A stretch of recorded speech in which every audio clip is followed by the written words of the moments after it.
सुनने वाले सभी साथियों को मेरा प्यार भरा नमस्कार। मैं अक्षया एक बार फिर से आप सभी लोगों के सामने पेश हूँ अपने यूट्यूब चैनल के ज़रिए जिसका नाम है मेरे नज़रिए से, जिसमें एहसास जो हम सभी के साझे हैं। गज़लों, नज़्मों और कविताओं की इस कड़ी में जो कड़ी एक बार फिर से जुड़ने जा रही है वो है गज़ल, जो पिताजी ने लिखी है, जिनका नाम है चिरंजीव डोभाल जी।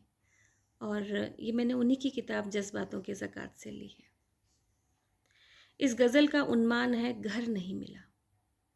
बेहद संवेदनशील शीर्षक है, जो मैं आगे जब आपको पढ़ के बताऊंगी तो आपको समझ आएगी।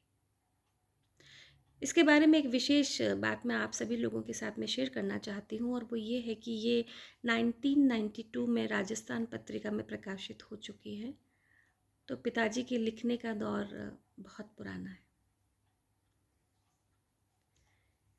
इस गज़ल का जो दर्द है, जो इसकी रूह है, वो ये है, अगर मैं अपने शब्दों को ना जोड़ूं और जो उन्होंने बोला उन्हीं के शब्दों को एज इट इज़ आप सभी लोगों के सामने रखूं, तो वो कुछ इस तरह से हैं कि एक नौकरी पेशा व्यक्ति जो होता है वो सियासत का मुलाजिम होता है, और नौकरी की इस ज़िंदगी के अंदर उसे तबादलों के दंश को भी झेलना होता है,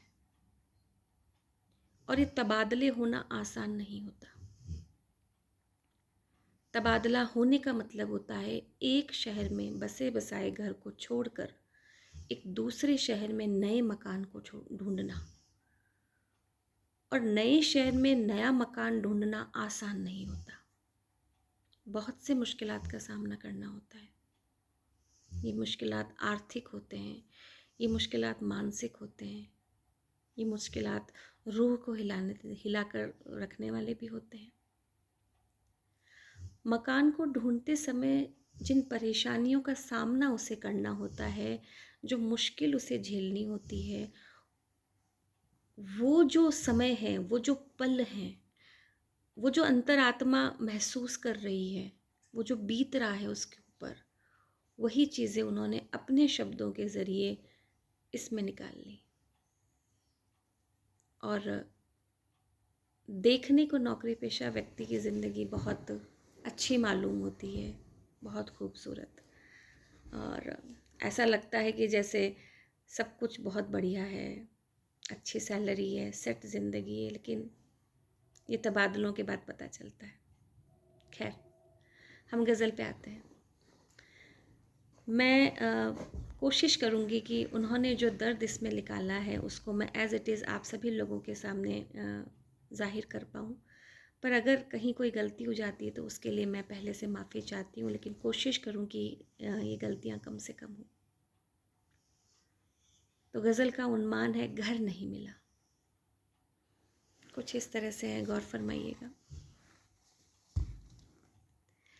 ताउम्र ज़िंदगी से रहा इस बात का गिला, ताउम्र ज़िंदगी से रहा इस बात का गिला, बदले मकां कई थे मगर घर नहीं मिला। ताउम्र ज़िंदगी से रहा इस बात का गिला, बदले मकां कई थे मगर घर नहीं मिला।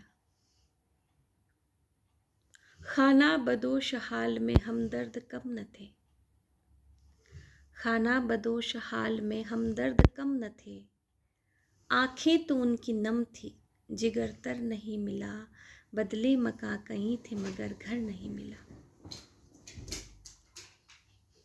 कुछ दिन को गर पनाह कहीं मांगने गए, कुछ दिन को गर पनाह कहीं मांगने गए, दीवार हर जगह थी खड़ी दर नहीं मिला, बदले मकां कहीं थे मगर घर नहीं मिला।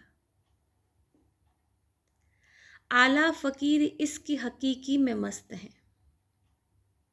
आला फ़कीर इसके हकीकी में मस्त हैं, फरियाद सुन सके जो कलंदर नहीं मिला, बदले मकां कहीं थे मगर घर नहीं मिला। सरसब्ज वादियों में घरौंदे बनाए थे। अब इन आने वाली 2 लाइनों में उन्होंने अपने बचपन की किसी याद को शामिल किया है। जैसा कि मैंने शायद पहले भी बताया था कि वो उत्तराखंड के निवासी हैं, और उनका बचपन उन्हीं उत्तराखंड की पहाड़ियों में और खूबसूरत वादियों में बीता है। तो उस बचपन की याद को शामिल किया उन्होंने इसमें कुछ इस तरह से। सरसब्ज वादियों में घरौंदे बनाए थे, सरसब्ज वादियों में घरौंदे बनाए थे, ये दिन गुजरते उनमें मुकद्दर नहीं मिला, बदले मकां कई थे मगर घर नहीं मिला। मिंबर पे इस जहान के हम बेदिल जुड़े हुए, मिंबर पे इस जहान के हम बेदिल जुड़े हुए, दरकार था जो किरदार, दरकार था जो किरदार अक्सर नहीं मिला, बदले मकां कई थे मगर घर नहीं मिला। ऐ दोस्त कट रही है ज़रा हाल दिल सुनो, ऐ दोस्त कट रही है ज़रा हाल दिल सुनो, जिसने किए हैं ज़ख्म वो खंजर नहीं मिला, बदले मकां कहीं थे मगर घर नहीं मिला। मख्ता सुनो, मख्ता सुनो नसीब ने आकर हमें कहा, मख्ता सुनो नसीब ने आकर हमें कहा, डोभाल डूब जाते समंदर नहीं मिला, बदले मकां कहीं थे मगर घर नहीं मिला। ताउम्र जिंदगी से रहा इस बात का गिला, बदले मकां कहीं थे मगर घर नहीं मिला। उम्मीद करती हूँ कि ये गज़ल अपने दर्द को आप तक पहुँचा पाई होगी, और कोशिश करूँगी कि मैं उनकी रचनाओं को आगे भी इसी तरह आप सभी लोगों के सामने लेकर आ पाऊँ। इस बीच में मुझसे हुई गलतियों के लिए मैं माफ़ी चाहती हूँ, और आपसे गुजारिश करती हूँ कि आप इस चैनल को सब्सक्राइब करें, शेयर करें, लाइक करें, और उनकी लिखी हुई इस गज़ल को अपने कमेंट्स के ज़रिए सराहें। एक बार फिर मिलेंगे किसी और रचना के साथ में, तब तक के लिए नमस्कार।